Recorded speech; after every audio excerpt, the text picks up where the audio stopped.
Why are you not using SharePoint then Power BI or Excel after to integrate with data that obviously Primavera P6 and SAP PPM does cater for portfolio management dashboard? Well, we are actually using SharePoint as an interface for how we host all the data. So Power BI is a technology that compiles all the different data sets into consumable information, and then it's hosted on SharePoint, so it's actually available for the entire business.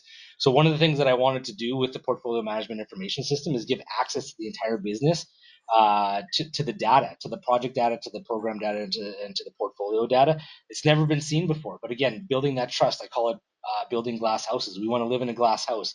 You can see everything. There's nothing hidden. It's available and accessible for everybody. So we use SharePoint as that platform to share it. We use Power BI to integrate all the data sets together.